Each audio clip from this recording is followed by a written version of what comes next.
Recording in progress.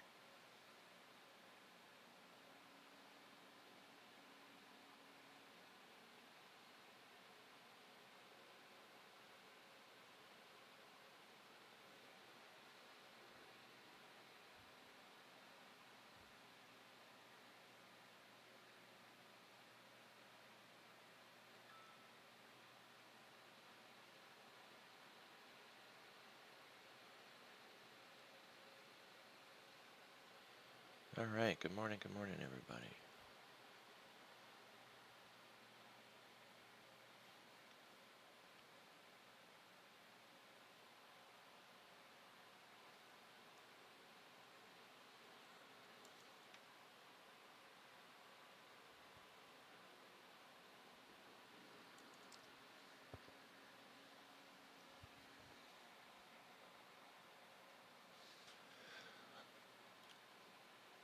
So like we usually do, we want to get ready for the trading day by taking a look at what's happening around the world. And while there are things that you can buy, subscriptions to Hammerstone and other places, it's usually the free places that I try to use on a day-to-day basis. Here's one of those free places that I haven't talked about before, but we'll send you an email every day kind of summarizing their market research. It is on a whole other level when it comes to trying to understand, say, GEX, DEX, gamma levels, things like that. But they do have in their emails places to click on, and you can kind of learn more about it. You can also follow them on Twitter. Their Twitter posts are pretty phenomenal, and I don't like Twitter, so what I did is I tucked their Twitter alerts into that Twitter Discord that I had built, and that way if they post on Twitter, it'll show up in that Twitter Discord. We do have Fed speakers again today: Bullard, Evans, Kashari. I was writing an article over the weekend that talked about where neutral is, or where the new neutral is. And neutral's, is this hypothetical, mythical kind of place, right? Like Peter Pan and Never Never Land kind of thing. The hypothetical middle or neutral is around or above 3 at the current iteration, unless another Fed speaker has moved that goalpost. And it seemed like what they were aiming for was to be slightly past neutral rates, where they wanted to be just slightly restrictive, and so 4.5 seemed to be that target. Well, there was a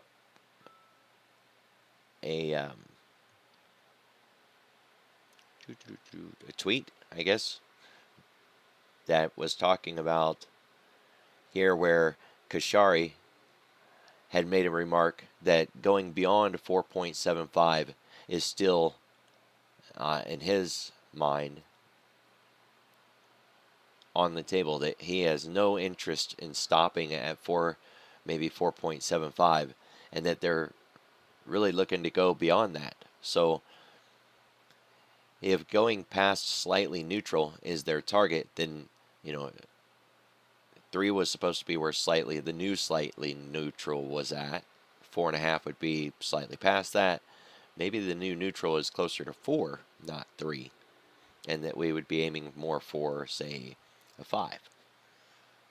So if we look at the FOMC for December, or for February, and we were talking about this yesterday, getting a 25 basis point rate hike in February after we had already got to 4.5 by December would get us to 475. So you look down at the graph here, 475. You can see how they're backing off a little bit. And what they are increasing is a 50 basis point rate hike rather than a 25 basis point rate hike. Now, it's a long, long ways off, right? February is like forever. It's a long ways out. But One, you want to get used to doing these kind of things. You want to get familiar with this website, how to use it, how to interpret it, right? Because this is like the Ouija board of the marketplace. You know, you want to be able to understand what it's spelling out to you.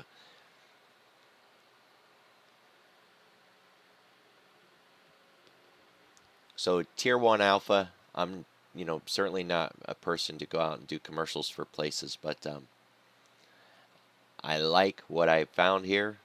It's free. It doesn't cost you anything, and you know, um, free junk. I mean, it's not worth even mentioning, but free awesome stuff. You got to spread the word. So, sign up. They'll send you an email. So maybe we'll get more clarity from Kashari today. We do have the 20-year bond auction today, and then I think the president speaks today at around 1 o'clock, maybe 1:30. He's always late, by the way.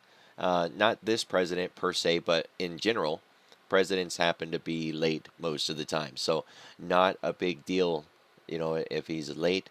And what he's speaking about very often becomes more important than the fact that he's speaking at all, right? Because, I mean, he's the president. He's probably running around speaking at all kinds of places.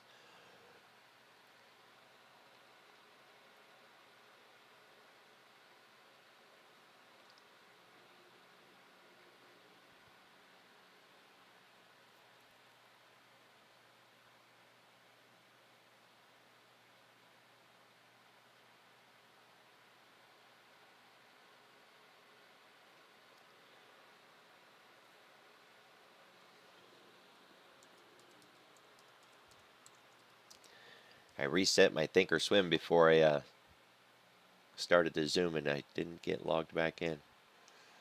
Darn it.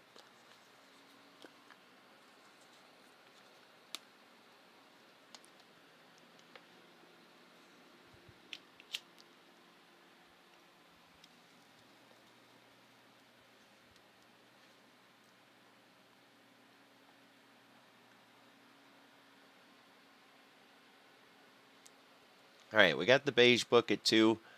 Petroleum status report as well, 10:30.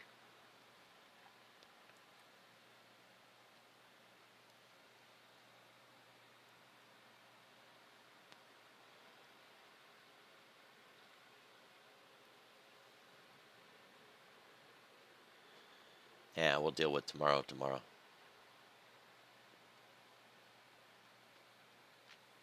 All right, the dollar is kind of going a little bit crazy here.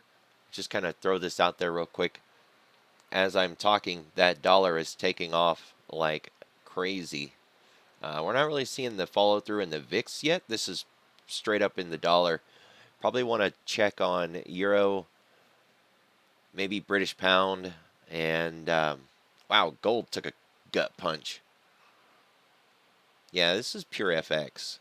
Bond drop, gold drop, dollar pop. VIX is still kind of waiting it out, not making a move yet.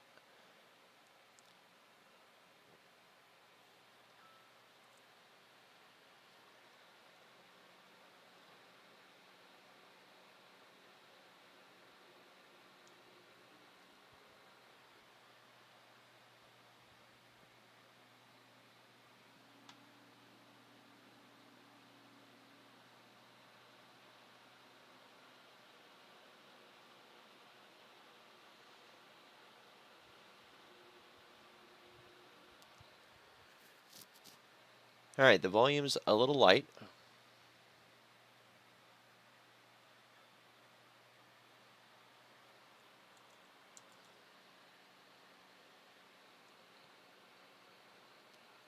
Just kind of checking the news, see what the heck is going on.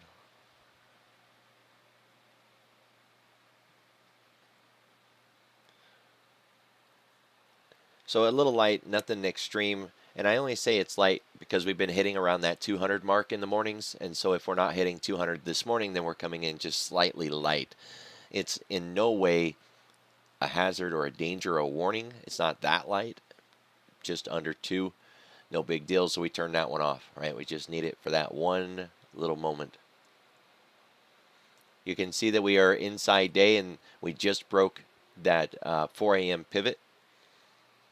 So we just set a new low, kind of consistent, persistent move away from the VWAP. Right now we're going to be looking to see if we can maintain inside of yesterday's price action. A break outside of yesterday's low would be a little bit of a surprise from, kind of the situation we've been focused on, right? Kind of come out here for a moment. Look at this ugliness. So we did get that gap close, which is pretty good. But if this is going to be the starting place for a new rally, like that bear market rally that we had back here, right? This was the starting place, kind of the staging area. And then we took off and had that move. So we're expecting the same kind of thing, nice little staging area, kind of base around here, hold the line. We could come down lower than yesterday's low, but that's going to put us inside of that really big green day on the Wednesday of last week, right? No, it's back our days up.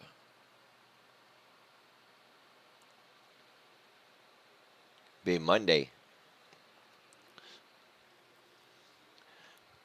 So we don't really want to see the market come down inside of this big green candle.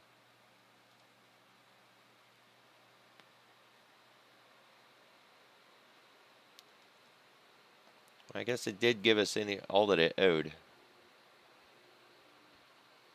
As long as we maintain above 3,600, then the argument that we're going to be starting a new bear market rally this week is still on the table.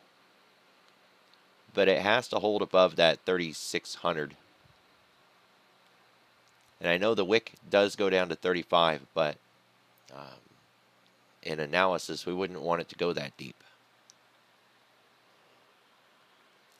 So, if you look at the last staging area, there was, some pretty good weakness, but it still held above that lowest pivot. A lot of work to be done. It just kept building up, winding up, winding up. So same thing here. We've got our low set. So we could, get a lot of work done in there. And as long as we hold above that low, then we've got the potential to see another one of those. It took 6 weeks before we finally took off last time.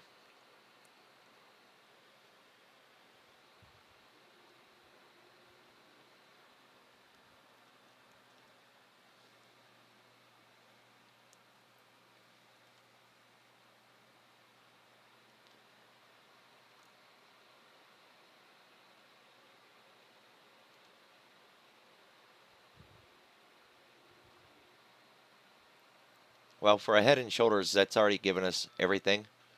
I measured the left shoulder. You could just as easily do the right shoulder. And if you did the right shoulder, then we're not quite to 200%, which would be 100% of the move. And for 100% of the move, it basically sets us down to the low of yesterday. That'd be 36.97. We'll call it 3,700 for easy numbers. So that 5-minute head and shoulders that we're looking at here, if we put it right to the wick, get it lined up, you can see that it brings us right down to 3,700. It's nice when all your pivot points line up.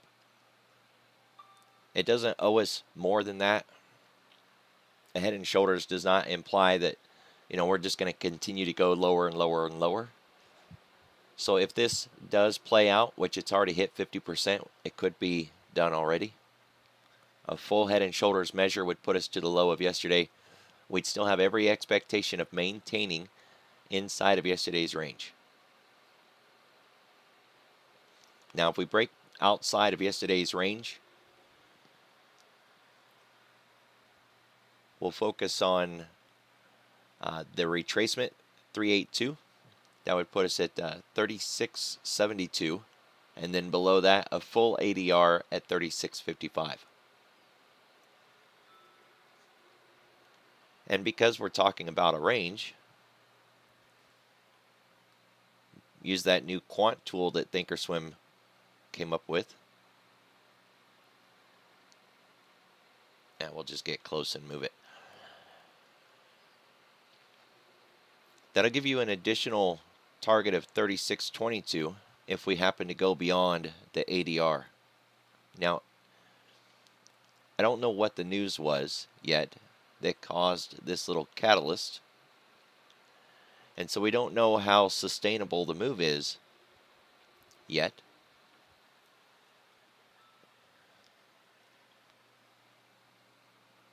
But that would be some of the goals that we would focus on. 36.90, 36.80. That'd be these two fib levels. Then the retrace line at 36.70. It's like 10-point increments. And then 36.60 is 150. And beyond that, we get down to 36.18. That would be a pretty extreme move, but we would still be holding above the weekly pivot point.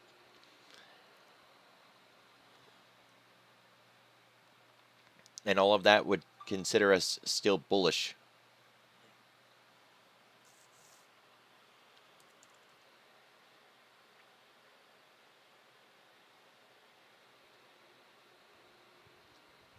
Now we crossed through the 20-period daily moving average yesterday. So if we were to go out to a daily chart, this green line right here is the 20-period daily moving average.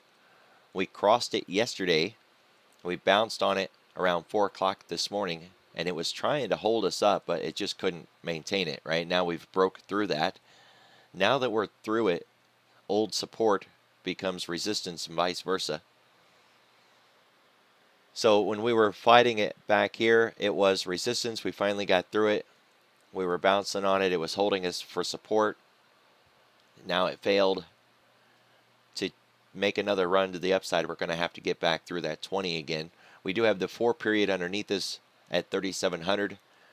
If we're going to maintain this momentum or surge play, it wouldn't be a momentum play, it'd be a surge play, then we'd need the 410 to remain stacked in the 410 posture with price above the 4. So it needs to hold this 4-period EMA.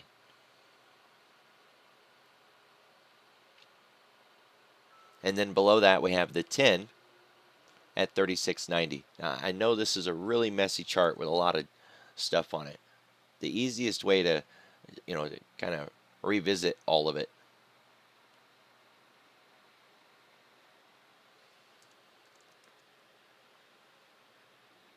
would be to just start on your daily chart, right? When you're doing something like a top-down approach. So the green line is the 20. You can see where we tagged it. It was resistance. We made it through there yesterday. Now we've dropped through it this morning. And the white line is the 4-period. We're looking to see if that's going to provide that support. I mentioned the surge signal. Surge is when price crosses above the 4 and the 10, and then when 4 crosses through the 10, and you have them stacked. Price, 4, 10. That is your surge signal.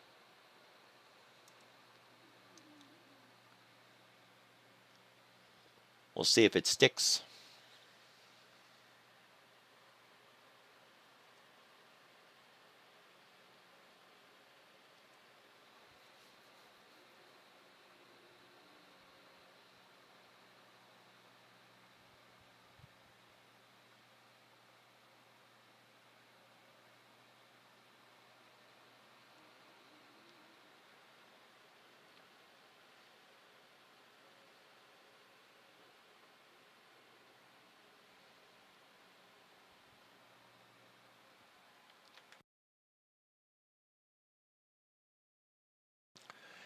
All right, so cumulative advance decline yesterday continued this beautiful move that it's been working on all week. It was just a nice continuation. So while the marketplace itself really didn't continue, breadth continued to come in that bullish posture. It looked like we were going to get a little bit of bearish divergence yesterday, but we didn't. We maintained still that bullish divergence within the tick.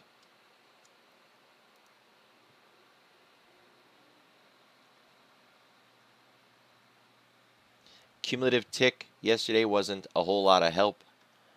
Other than to signal there just wasn't any real push so we at least weren't trying to lean on that. The weighted AD yesterday did finally start getting around that minus 1,000, but gave it all back. And with this indicator, just like I showed yesterday, hovering anywhere between 500 and minus 500 is just chop. It's a signal of nothing. You're not going to make any breakouts up or down, and it's just going to maintain this system, right? Looking at the ticks yesterday, same thing. All this was showing was a lot of extremes. We were getting extreme negative to the downside and extreme positives on the upside, crisscrossing back and forth all day long. And the thing about indicators is you got to be comfortable looking at them and saying, yeah, this isn't giving me any information. And most of the time, they don't give you any information, at least nothing usable. Nearly every single indicator out there will most of the time be in an inert state that isn't giving you a signal at all. So instead of trying to close one eye and squint at it sideways, just recognize that there's nothing there and don't bother trying to analyze it.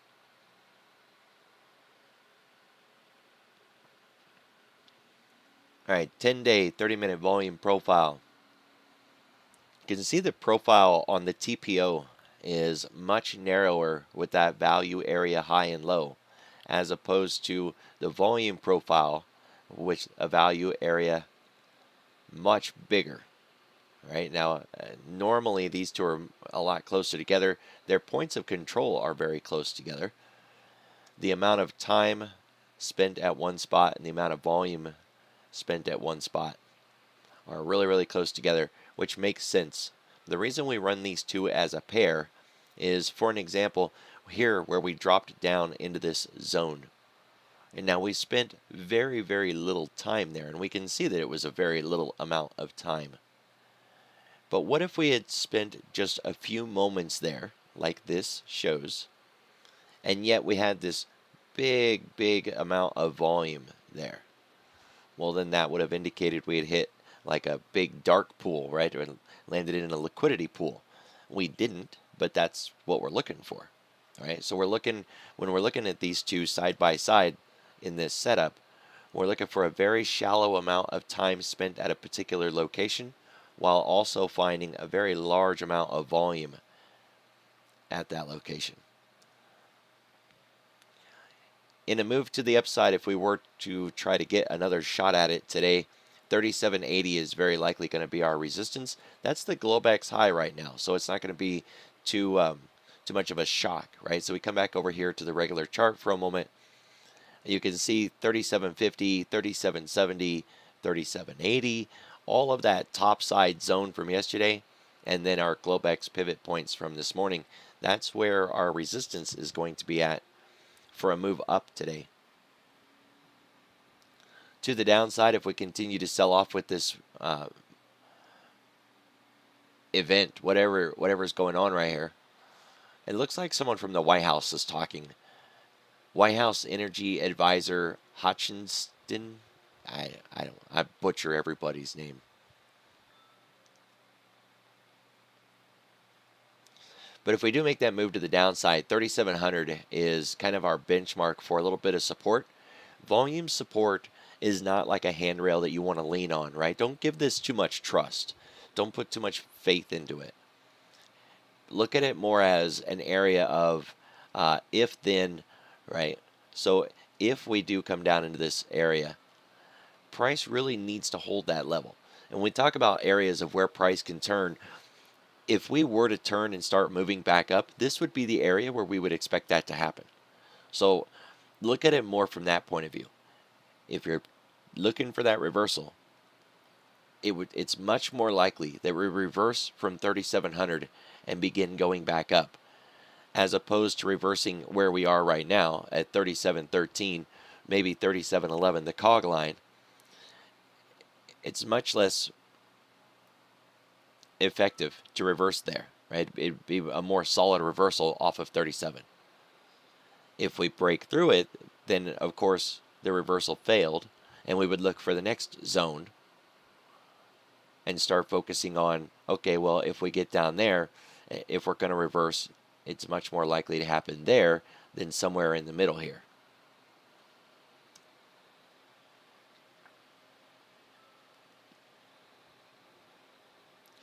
Five-day, 5-minute volume profile has nothing to offer us at the moment. Now I did go in and start marking up a couple of these. I think I need to actually put that on a 5-minute before I crash, think, or swim.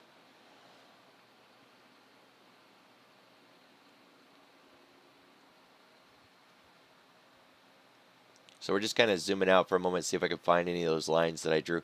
I was laying out some volume profiles. I guess they didn't. I didn't get done, so I got work to do. So there are a few, and basically the profiles are going to be higher up, right? It'll be any of these because we haven't been through that area. So there could be some volume profiles, some untouched points of control, VPOCs. There could be some up in this area, but there's very likely going to be any VPOC below 3,800 because we've retraced that area enough that if there was any VPOCs down there, we've already went through them. Right, so we're really not going to get much on the volume profile point of controls until we get at least above the cog line at 3,800.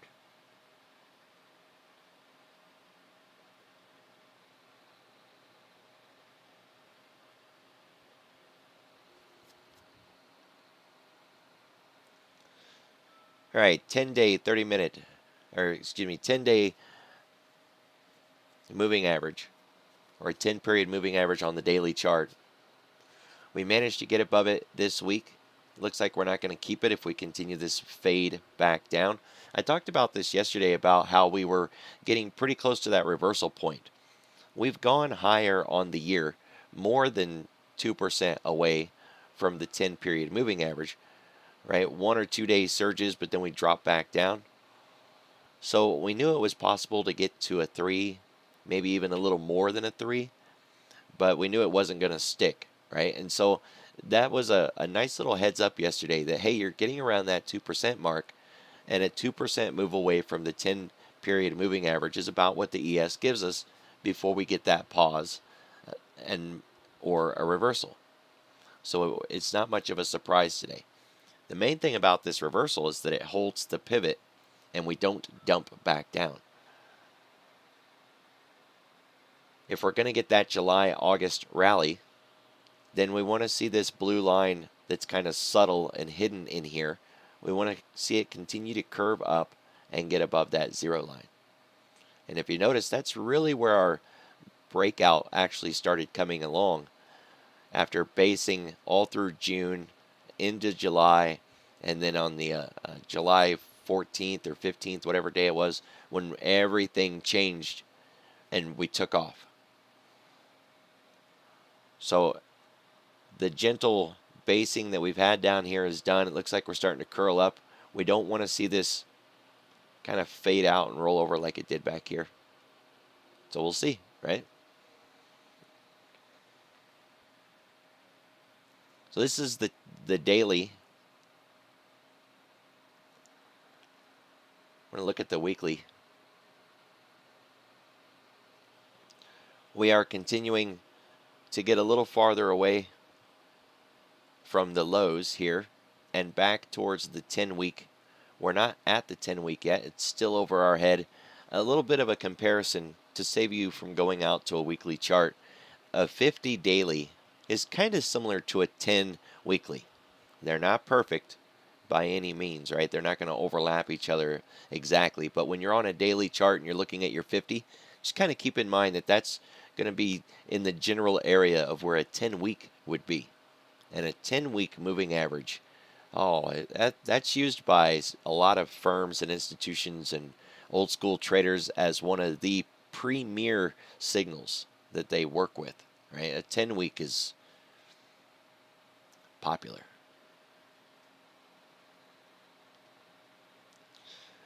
It's still tech versus finance, which isn't really a whole lot of surprise, right? Finance has been setting the stage for earnings this week. But notice just the absolute lack of anything yesterday in this is tech. And if we look at market breadth from yesterday, it started out really strong, which makes sense because that's what we had right in the candles, that really strong push, and then it just all collapsed.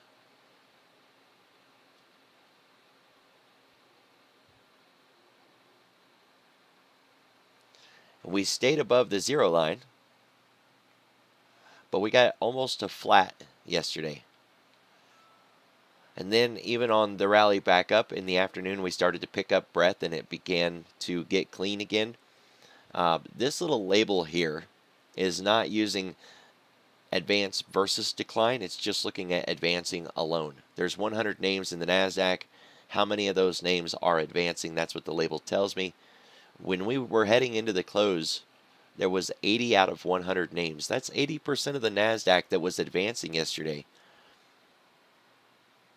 And yet you couldn't really see it in things like the monsters of tech, right? Which is only, sure, it only makes up, 8 or 10 of those names, but usually whatever the monsters of tech do, the rest of the index does.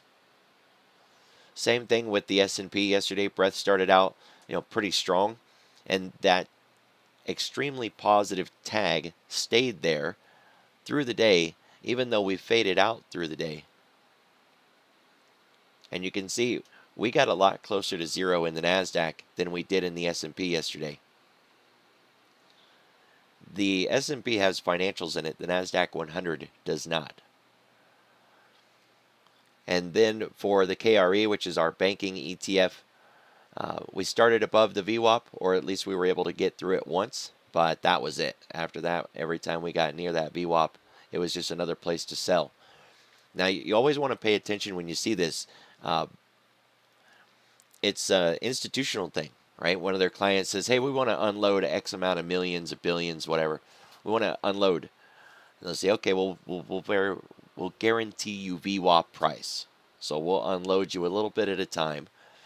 And, of course, what happens, they turn the algo on. When price gets near VWAP, they turn on the sell program. The sell program will fire off X amount of shares until we get, whatever distance away from VWAP they consider to be the distance, and then they'll turn it off. So, of course, they'll let inertia and drag do whatever it does, and if price gets near VWAP again, they'll turn it back on, and they'll start the selling all over again. We don't know if they're done, and it doesn't have to be in KRE that we're necessarily talking about. It could be in bank ETFs, or it could be in bank names, right?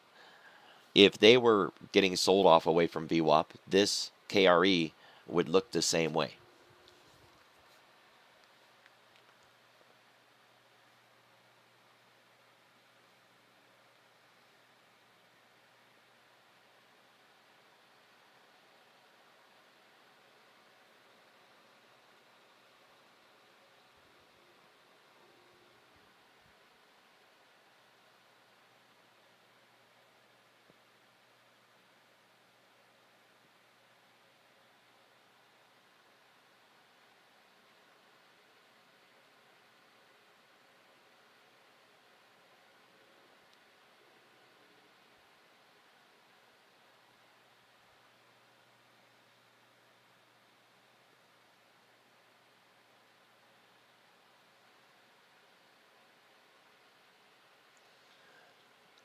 We're still in a threat assessment situation with bonds. The 30, the 20, they're at this critical level where they could just crash and burn. Pointed this out yesterday in Discord. If you look at the bonds,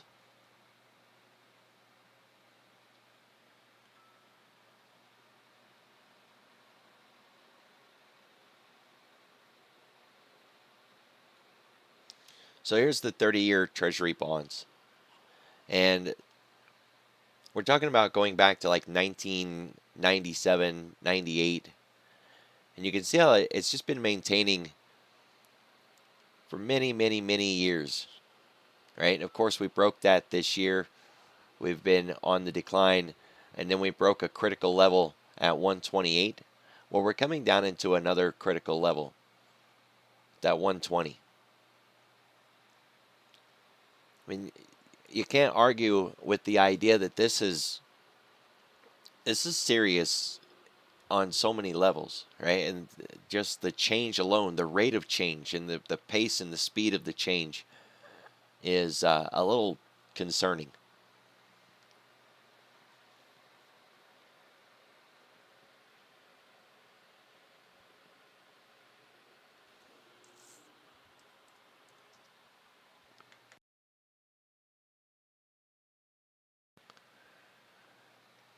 Here's the 10-year. We broke that 117 critical level. We're kind of coming down. Well, we got through it yesterday. So last week we bounced off of it, or I should say last month. We bounced off of it. Looked like it was going to hold that 112, 110, but nope. So kind of keep your eye on the bonds. Right now, people way smarter than me are putting the word out that, when it comes to a flash crash crisis, this is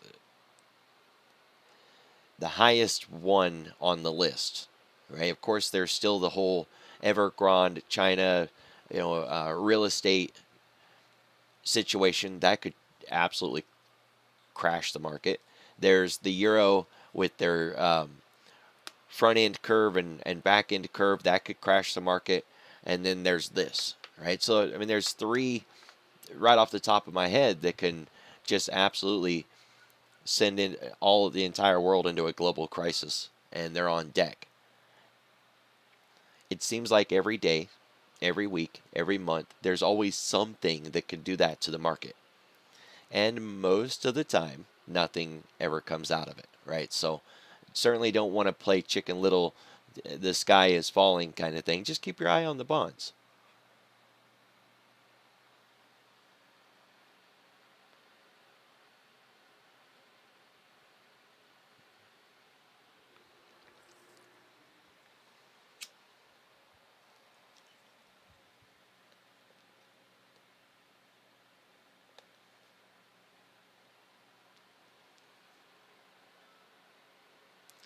All right, gold's down quite a bit this morning.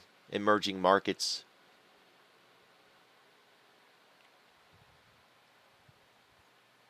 Natural gas. That was a nice short, and it's been a nice short. Let's go take a look at UNG. You might get a new play there.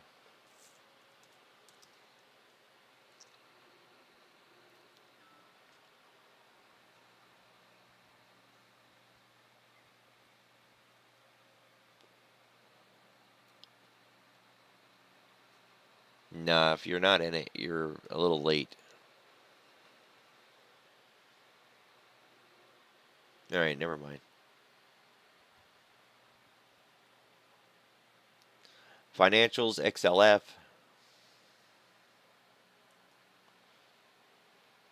So let's look at what is up this morning. Airlines, which is weird. We've been seeing more flow in the last month for airlines. Communications, airlines, the dollar.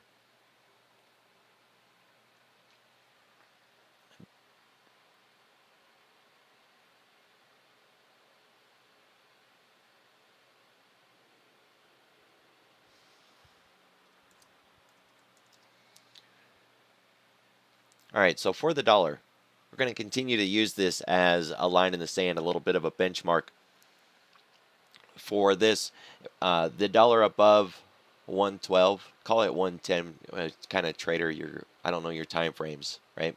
But if we're maintaining above 110 in the dollar, then we have no expectation that the S&P and the Nasdaq are really going to break and leg up to new highs. Now you want to tighten that up a little bit, and you can use something like the 112. As long as we're maintaining above the 112, then we really don't expect the S&P and Nasdaq to break into that July August rally that we're looking for. So we need the dollar at the very least to get below that 112 first.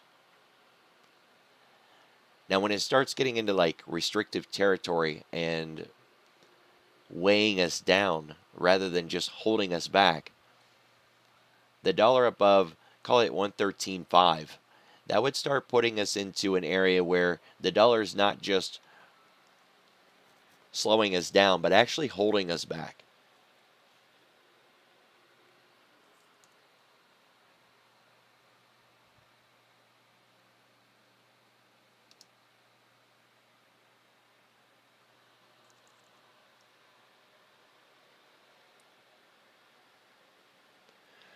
So keep your eye on the dollar today for that. $13 alone is pretty restrictive. But if we break above that 13.5, and you can see where that's a level that's been tested multiple times and it's been holding while we're building this base in the S&P and the NASDAQ along these lows. We've been building our base. This has been restrictive around that 13.5. We break above 13.5, we're very likely going to break our base. You see the dollar start getting up to that 115 area, that's going to be more than restrictive. That'll be nearly punishing in the market, right? So then we would get above 115 here. We're going to expect to set new lows on the year for 2022 in the S&P and the NASDAQ. So keep your eye on the dollar. You could try to, run a little bit of, say, a TRB line.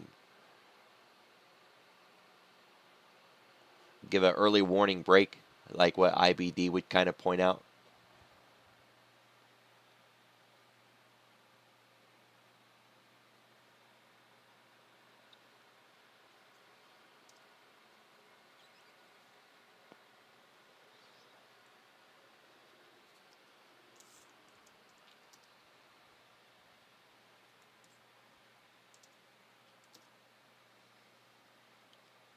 Now for the VIX,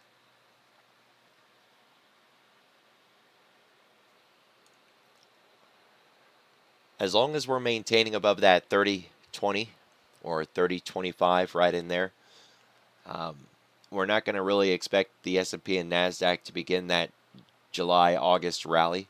Really need below 30. It would be better, of course, if we could break that 28.5. But the line in the sand that's been a line for, I don't know, a couple months now would be that 30-25 area. So at the very least, we want to see it get below that. If we continue to maintain inside these two risk levels that I've got drawn, then we're going to just continue to see that base being built. 32 and 33, if we were to get a little more nuanced in this, we start getting above 32, maybe pushing in towards 33, we could retest our lows. But a break above 35 would very likely start pushing us to new lows in the S&P and in the NASDAQ on the year, right, for the 2022 lows. So just some benchmarks, some, critical levels to focus on.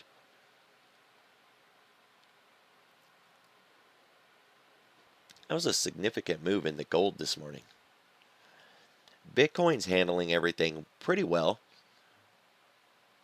Bonds breaking new lows. VIX is starting to wake up a little bit. Looks like it's near to closing the gap. Contract change, gap down.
All right, so I'm looking at energy, and earlier in the month, we started to take off in energy, and everybody was saying, "Hey, it's too soon. It's not supposed to take off yet." And it seemed like they were right because we stalled out. You can look at a crude, XLE, WTIC, USO, maybe some of those commodity uh, ETFs that are heavily weighted in oil. They all kind of had that breakout and then that stall and a little bit of a pullback.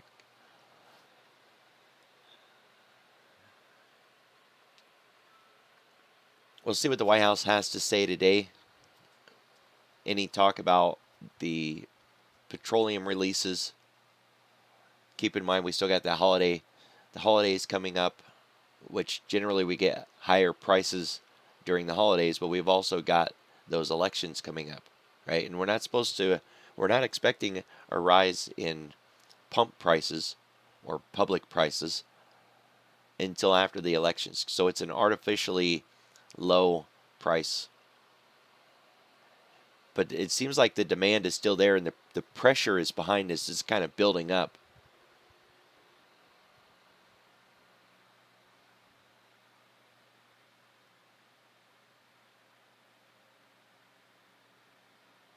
Airlines have had that consistent, persistent move to the downside. Every move up has been sold into, right? Sell the rip instead of buy the dip.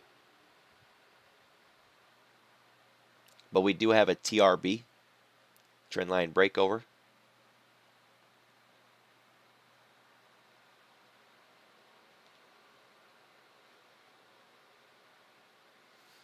So we made it through there.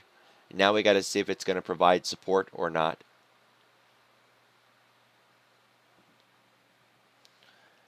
And in the indexes, I mentioned a rising wedge yesterday.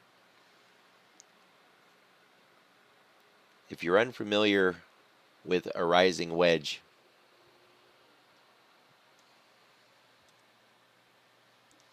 you get price making that move to the upside.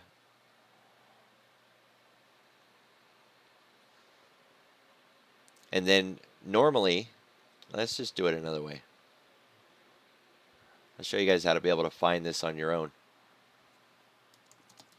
Go to Google.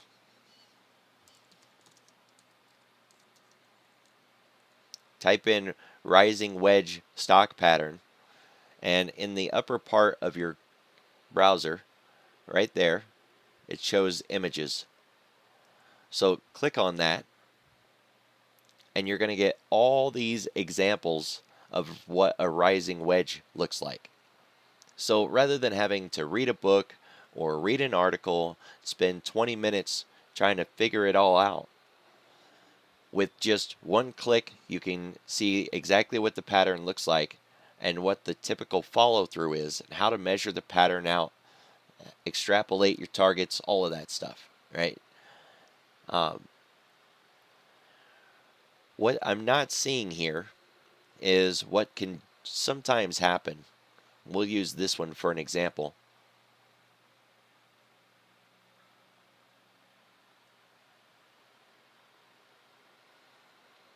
So what can sometimes happen on these wedges is price will actually break out of the top first in this blow off top kind of a squeeze situation. It'll make a topside breakout and then it'll dump.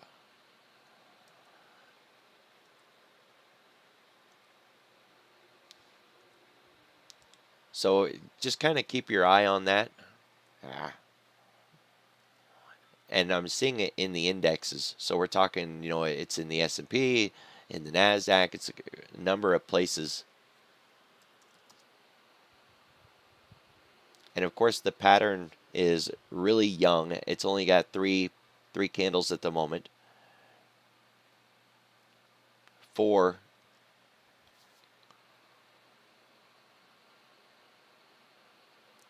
So we're getting that rising wedge. Be cautious of a topside breakout first before the dump, but really it's supposed to dump. A rising wedge is supposed to break out of the bottom.